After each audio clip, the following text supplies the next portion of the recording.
초대교회 주일 설교를 부탁받은 다음에 무슨 설교를 해야 될지 저는 하나님께 기도하며 고민했습니다. 그리고 저만이 전할 수 있는 말씀이 무엇인가 생각하다가요, 오늘의 본문을 정하게 되었습니다. 제가 생각할 때에 목회하는데 가장 중요한 것이 공감인 것 같습니다. 이 공감에 대해서 우리가 함께 나누기를 원합니다. MIT 슬로운 경영대학의 석학 교수로 있는 에드가 샤인이 쓴 리더의 질문법이라는 책에 보면은요, 조직에 있어서 가장 중요한 것이 무엇이냐 하면 소통이라 말합니다. 50년 동안 연구하면서 내린 결론이 그거예요. 커뮤니케이션, 소통이 중요하다. 리더는 조직원들과 무엇보다도 소통이 중요한데 얼마나 소통을 잘하느냐에 따라서 경영 성과가 좌우된다라고 말했습니다. 하나님께서 이 세상을 만드실 때요, 일반 계시로 나타내셨는데 이 일반 계시는 하나님의 영적인 원리와 두루두루 통하는 면이 있습니다. 헨리 나우에는 공감을 컴패션이라고 했는데요, 이 컴패션은 come, together이라는 뜻이고요, passion, suffering의 합성어입니다. 즉 공감은 서로의 고통을 함께 나누는 것이죠. 다른 말로는 긍휼, 역지사지라고 말합니다. 남의 형편에서 그 사람을 이해하는 것이라고 말할 수 있습니다. 성경에서 공감을 가장 잘하는 사람들이 많이 나오는데요, 그 중에 한 사람을 뽑으라면 예레미야를 뽑을 수 있습니다. 오늘 저는 여러분과 함께 예레미야가 가졌던 그 공감에 대해서 생각하며 은혜를 함께 나누기를 원합니다. 예레미야 8장 18절은 예레미야의 근심으로 시작하고 있습니다. 예레미야 8장 18절을 우리가 함께 읽겠습니다. 슬프다 나의 근심이여, 어떻게 위로를 받을 수 있을까? 내 마음이 병들었도다. 예레미야는 근심 속에서 그 마음이 병들 정도로 슬픈 가운데 있습니다. 예레미야 8장 21절도 우리 함께 읽어보겠습니다. 딸 내 백성이 상하였으므로 나도 상하며 슬퍼하며 놀라움에 잡혔도다. 여기서도 예레미야는 나도 상하며 슬퍼한다고 말하고 있습니다. 예레미야는 탄식 속에 있습니다. 여러분, 우리가 이 땅에 살아가면서 저와 여러분 우리 모두가 탄식하며 슬픈 가운데 있습니다. 특별히 예레미야처럼 하나님 앞에 내 자신을 헌신한 사람은요, 더욱 감춰진 눈물이 있습니다. 여러분, 제가 한 가지 질문을 드리기를 원하는데요, 그렇게 믿는 분들만 아멘이라고 대답해 보시길 바랍니다. 여러분은 하나님께서 이 세상을 말씀으로 창조하셨고 그 말씀은 생명이라고 믿으십니까? 네. 하나님께서 빛이 있으라 하시니 빛이 있었습니다. 만물은 하나님께 순종했습니다. 그러나 예레미야가 말씀을 선포할 때에요, 이스라엘 백성들은 불순종하고 하나님께 돌아오지 않았습니다. 예레미야 7장에 보면은 전 가족이 우상을 섬기는 일에 몰두하고 있습니다. 자녀는 땔감을 주워오고요, 아버지는 나무에 불을 붙이고 있고, 어머니는 우상에게 바칠 과자를 만들기 위해서 반죽을 하고 있습니다. 온 가족이 우상을 섬기는 일에 몰두를 하고 있어요. 이 가족이 하나님을 섬기지 않는 가족일까요? 아니에요. 그들은 하나님을 섬기는 사람입니다. 또 한편으로는 우상도 섬겨요. 왜냐? 우상이 자기에게 생명을 주고 번영을 주고 행복을 준다고 그들은 믿기 때문입니다. 이런 종교적인 혼합주의가 그들의 신앙의 실체입니다. 그들은 하나님의 말씀을 사랑하지만 하나님의 말씀을 순종하지는 않았습니다. 그들은 하나님의 말씀에 변화를 받는 척은 했지만 그들은 변화되지가 않았습니다. 그들은 하나님의 말씀을 들으면서 자신의 삶에서 열매를 맺지 못했습니다. 그들은 종교인이었습니다. 예레미야는 이런 이스라엘의 영적인 상태를 보면서 안타까워서 탄식을 하고 있는 것입니다. 예레미야 8장 16절에 보면 하나님께서 북쪽에서부터 말이 우는 소리를 들려줍니다. 탄식하며 눈물이 나는 그 상황에서 하나님께서는 다른 소리를 들려주셔요. 그게 뭐냐면 저 북쪽에서부터 말들이 달려오며 이스라엘을 심판하시는 하나님의 메시지가 그 안에 담겨져 있습니다. 이 메시지를 듣는 예레미야는 얼마나 고통스럽겠습니까? 그 슬픔과 고통 가운데 그는 이스라엘 백성들에게 하나님의 심판을 선포하고 있는데 어느 누가 예레미야의 설교를 좋아하겠습니까? 예레미야의 사역에는 열매가 없습니다. 예레미야 1장 10절 말씀입니다. 우리 함께 읽어보겠습니다.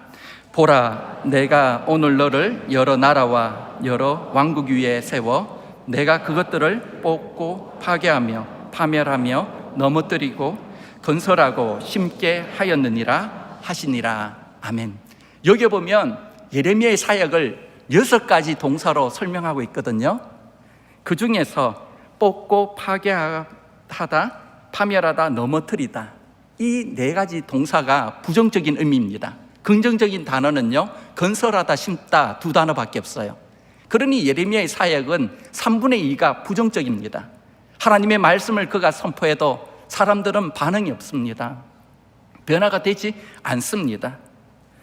그러니 그의 마음속에는 탄식이 있을 수 있죠. 예레미야 5장에 가면 하나님께서 예레미야에게 사명을 주십니다. 너는 이스라엘이 있는 그 예루살렘에 가서 그들의 가운데 나를 찾는 자, 정의와 공의를 행하는 사람 단 한 사람이라도 찾으면 나는 이 땅을 멸하지 않겠다고 하나님께서 약속하셨습니다. 예레미야는 하나님의 말씀을 가지고 열심히 찾아졌는데 한 사람도 찾을 수가 없었습니다. 하나님의 심판이 다가오는데 그는 의인을 찾을 수 없었습니다. 모두가 형식적으로 신앙생활을 하지 진심을 담아서 하나님을 찾는 사람이 한 사람도 없었다는 것입니다. 우리 신앙은 어떻습니까? 하나님이 우리를 보실 때 우리 신앙은 진짜입니까? 아니면 가짜입니까? 하나님을 섬기면서 또 다른 한편으로는 우리는 넓은 길로 가고 있지 않습니까? 예수 그리스도의 제자는 좁고 험준한 길, 십자가의 길을 눈물을 흘리며 따라가야 합니다. 우리의 신앙이 진짜라면 이 고난의 길을 갈 수 있어야 합니다. 예수님께서는 말씀하셨어요. 높아지려고 하는 자는 낮아져야 하리라. 나중된 자가 먼저 되리라고 주님께서는 말씀하셨습니다. 우리가 얼마나 예수님의 말씀에 순종하고 있는지 살펴봐야 합니다. 의인의 슬픔이 우리에게 없다면 우리의 신앙은 가짜입니다. 예수님께서 말씀하셨죠.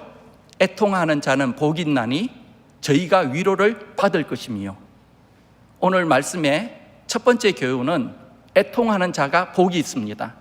오늘 이 아침에 저와 여러분이 애통의 복이 있기를 주님의 이름으로 축복합니다. 예레미야 8장 18절은 예레미야의 탄식으로 시작하다가 예레미야 8장 19절 상반절에 보면은 이스라엘 백성의 탄식으로 바뀌고 있습니다. 예레미야 8장 19절 상반절입니다. 딸, 내 백성의 심이 먼 땅에서 부르짖는 소리로다. 여호와께서 시온에 계시지 아니한가? 그의 왕이 그 가운데 계시지 아니한가? 이스라엘 백성들은 하나님 앞에서 구원이 있고 하나님이 우리와 함께 하신다면 왜 우리 안에 이런 고난과 아픔이 있는가? 그들은 이해할 수가 없었습니다. 하나님이 함께하면 구원이 있어야 한다고 그들은 생각했죠. 그 당시에 그들이 붙잡고 있는 것이 2가지 사상이 있습니다. 첫 번째가 시온주의고요, 2번째가 다윗 왕조입니다. 시온주의라는 것은 성전은 하나님의 임재를 상징합니다. 성전이 있는 이상 그들은 멸망받지 않는다고 생각했어요. 구원이 있다고 생각했습니다. 또 한 가지는 다윗 왕조입니다. 하나님께서 다윗과 언약을 세웠는데요, 무너지지 않는 영원한 언약 가운데 세워졌어요. 메시아가 다윗 왕조를 통해서 오신다고 그들은 믿고 있었습니다. 성전과 다윗 왕조, 이 두 가지만 붙잡고 있으면 그들은 구원을 받는다고 생각했습니다. 그러나 그들의 잘못된 이 형식적인 신앙생활은요, 결국은 그들이 하나님 앞에 원망과 불평으로 이어지게 된 것입니다. 예레미야 8장 20절에도 이스라엘 백성들이 하는 말이 나옵니다. 예레미야 8장 20절을 함께 읽겠습니다.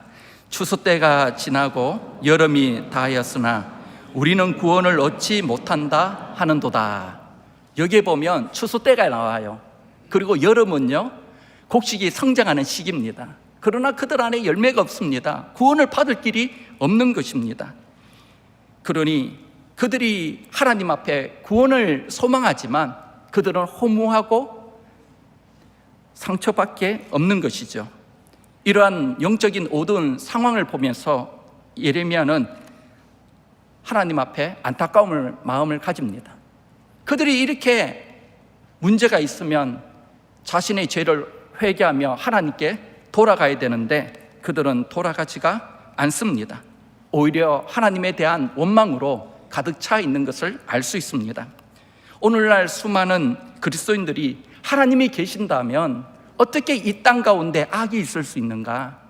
하나님이 계신다면 어떻게 이 땅에 불의가 있고 전쟁이 있으며 총기사교와 마약과 인종차별이 있을 수 있는가? 수많은 질문 가운데 우리는 살아갑니다. 우리는 그들의 질문에 대해서 고민해 봐야 합니다. 내가 이렇게 예수님을 잘 믿는데 우리에게 고난이 왜 오는가? 자녀는 어려움이 있고 가족은 힘든 상태가 왜 주어지는가? 그런 질문을 가질 수 있는 거예요. 여러분, 세속주의, 허무주의, 성공주의로 가득한 이 맨하탄권에 사는 불신자들을 보십시오. 그들에게 기독교가 답이라는 것을 우리는 말해줄 수 있어야 합니다. 이전에는 하나님을 잘 믿었어요. 그러나 지금은 하나님을 떠난 사람들에게 하나님이 답이라는 것을 우리는 가르쳐 줄 수 있어야 합니다. 제가 미국에 와서 처음 한 일이 있어요. 그것은 큰 빌딩을 청소하는 것이었습니다.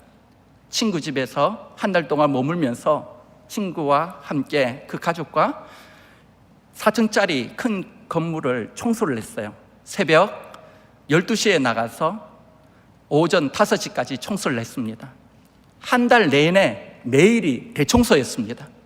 한 달이 지나니까 제 눈에 눈물이 나는 거예요. 여러분, 오해하지 마세요. 고단해서 흘리는 눈물이 아니었어요. 저는 한 달 뒤면 이제 그곳을 떠나면 됩니다.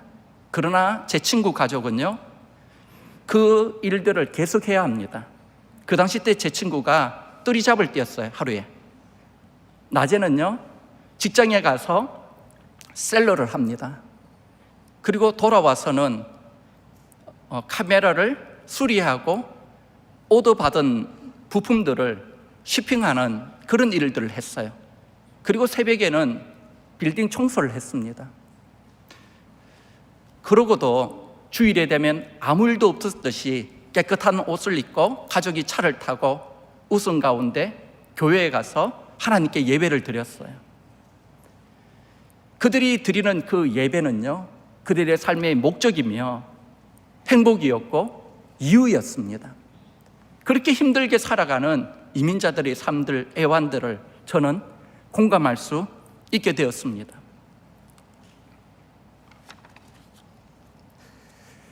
여러분, 한인들이 어떤 마음으로 하나님 앞에 나와 예배를 드립니까?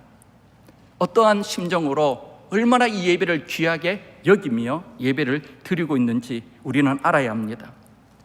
가족 간에도 공감이 필요합니다. 이전에 제 아내가 처음 직장에 나갔을 때 나중에 저와 대화한 적이 있습니다. 한 번은 제 아내가 그래요. 여보, 나 직장에 더 이상 못 다닐 것 같아요. 이직을 해야 될 것 같아. 누군가 나를 괴롭히는데 나 못 다닐 것 같아. 여보, 그게 당신이 문제야.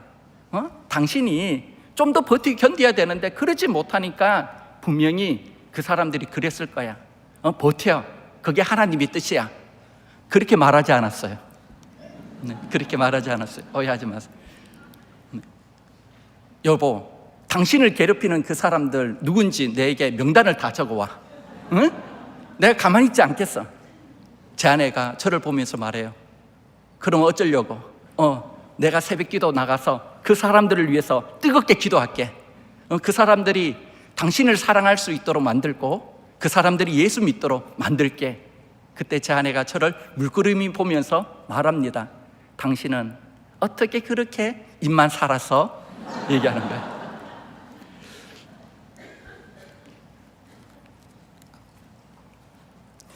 여러분, 여성들은 비교적 단순하고 현실적이에요. 사랑한다, 감사하다, 미안하다, 용서해줘. 이 네 마디면요, 마음이 다 녹습니다.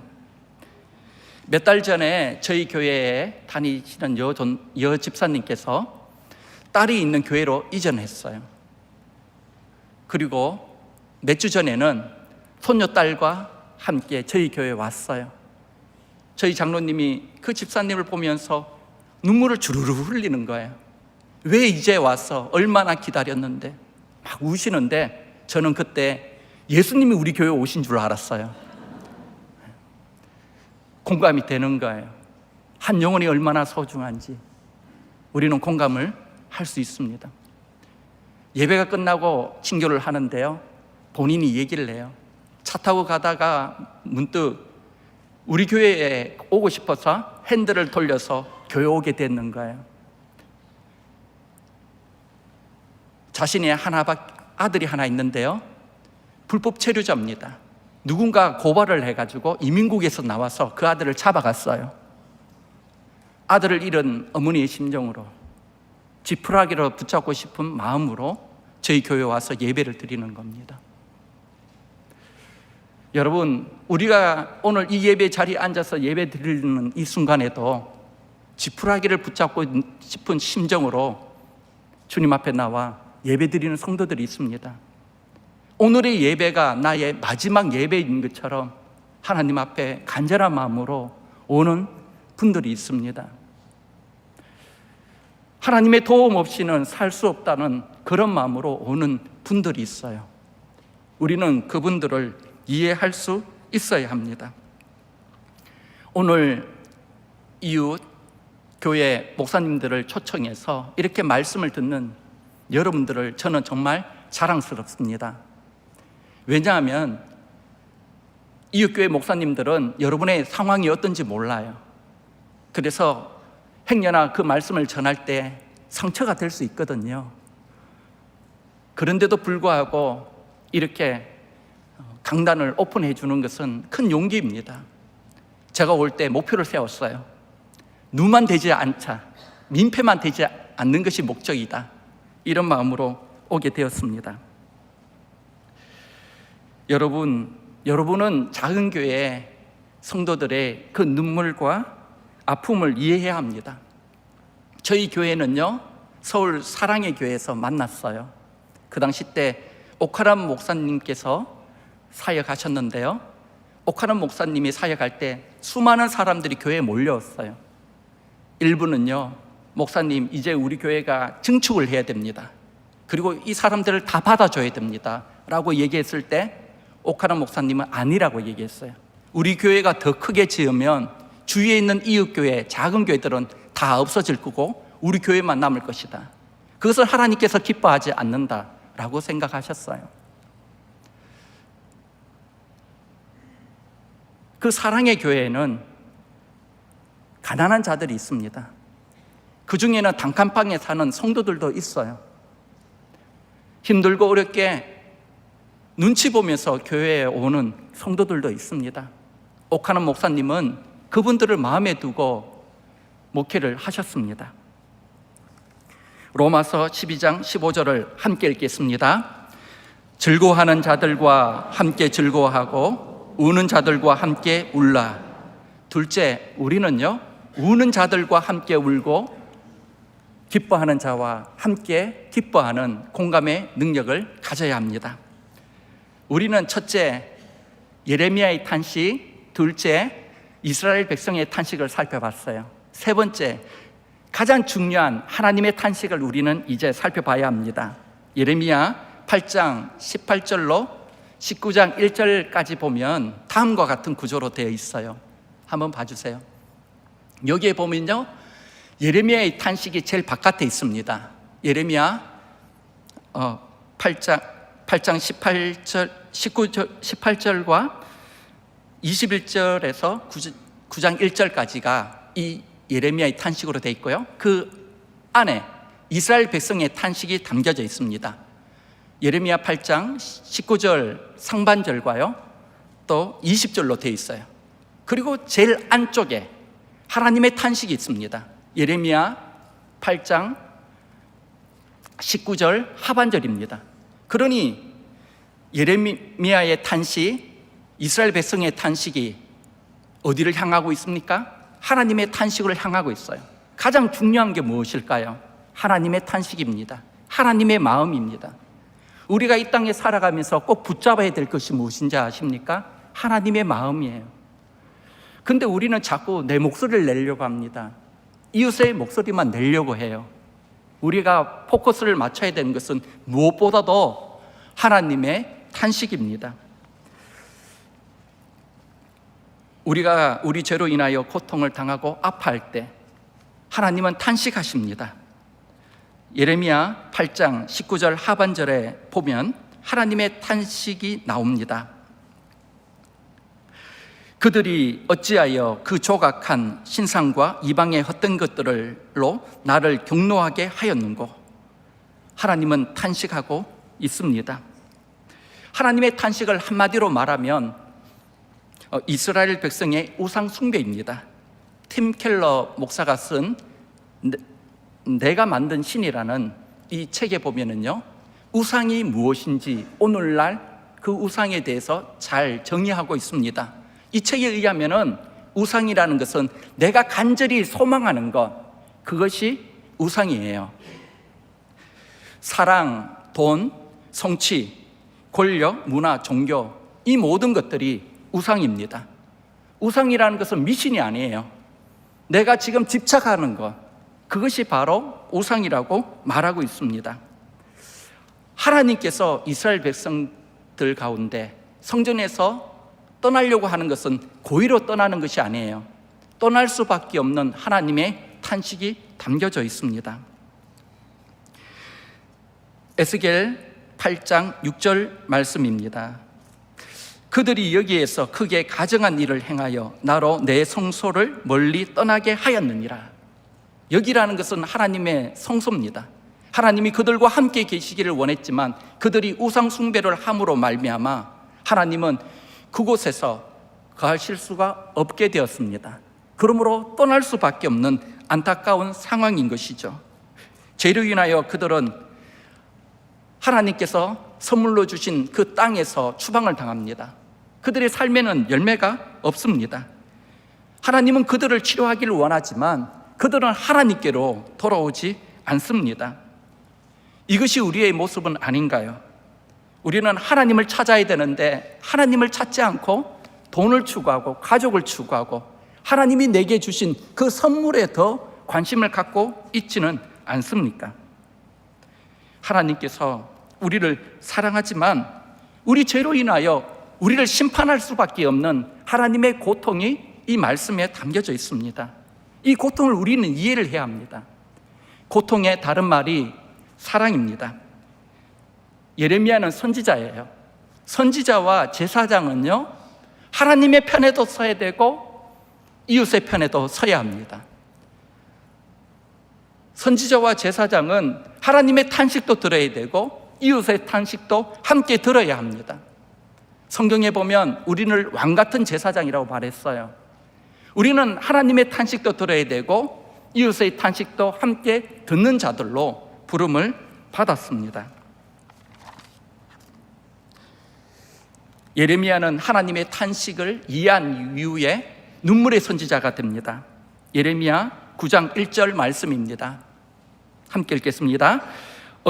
어찌하면 내 머리는 물이 되고 내 눈은 눈물 근원이 될고 죽임을 당한 딸 내 백성을 위하여 주야로 울리로다. 그의 사역의 열매는 눈물밖에 없어요. 그가 순교를 당한 이후에 열매가 나타납니다. 어디에서요? 바벨론에서 하나님께서 그들을 건설하기 시작합니다. 그들은 고난을 당하면서 하나님의 뜻이 무엇인지를 알고 그들은 회개하며 하나님께 돌아갑니다. 시편 137편에 보면 이스라엘 백성들이 바벨론 강가에 곳곳에 앉아서 시온을 생각하며 울었다고 되어 있어요. 하나님 앞에 자신의 죄들을 고백하며 하나님 앞에 회개합니다. 하나님은 이 바벨론을 통해서 그들을 다듬으셔요.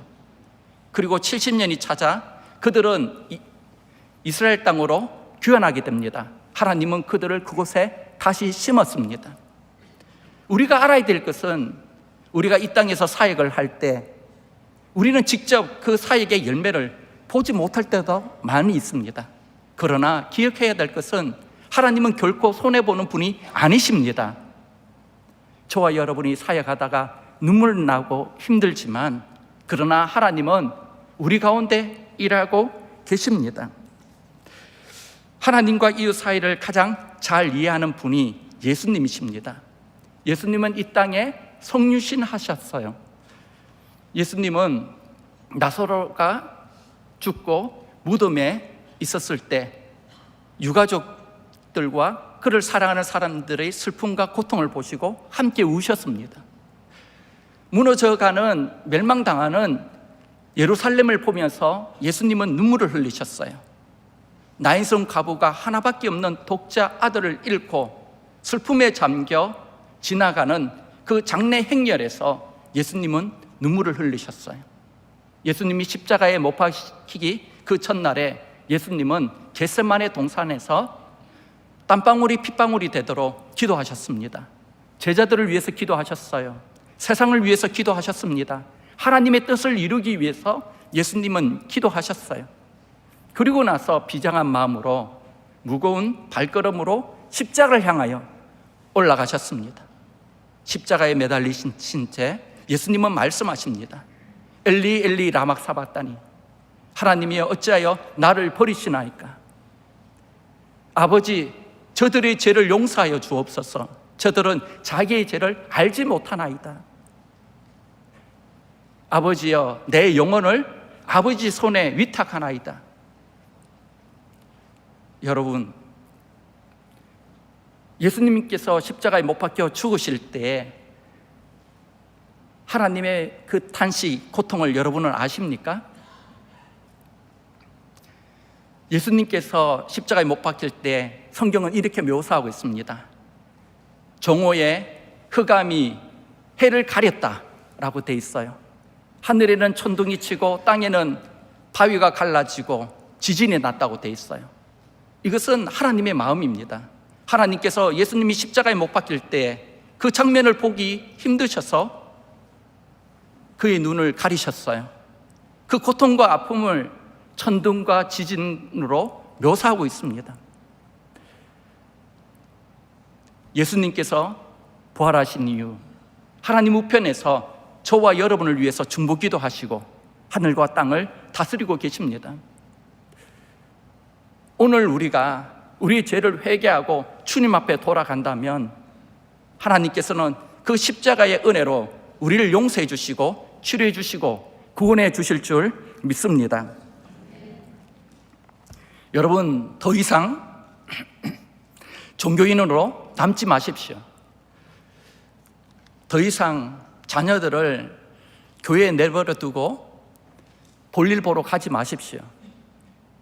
내가 대화하면서 비대면으로 예배 드리는 것이 하나님이 기뻐하시는 예배라고 착각하지 마시기를 바랍니다. 하나님은 그런 형식적인 성전들을 다 무너뜨리십니다.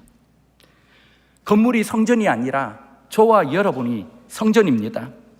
하나님이 찾으시는 그 한 사람이 바로 저와 여러분이 될 수 있기를 바랍니다. 예수님은 하나님과 이웃을 가장 이해를 하셨어요. 오늘 이 자리에 예수님을 영접하고자 하는 분들이 계십니까? 예수님을 믿으십시오. 그러면 주님께서 여러분을 치료해 주시고 구원해 주시고 여러분과 함께 해 주실 줄 믿습니다. 히브리서 2장 18절에 보면은 예수님이 고난을 당하셨은즉 시험 당한 자를 능히 도우시니라 라고 말하고 있습니다. 셋째, 우리는 예레미야처럼 하나님과 이웃 사이에 연결하는 그리스도의 제자가 되어야 합니다. 말씀을 맺겠습니다.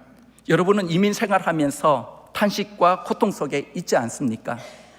우리는요, 나의 탄식을 뛰어넘어 이웃의 탄식, 하나님의 탄식으로 나아가야 합니다.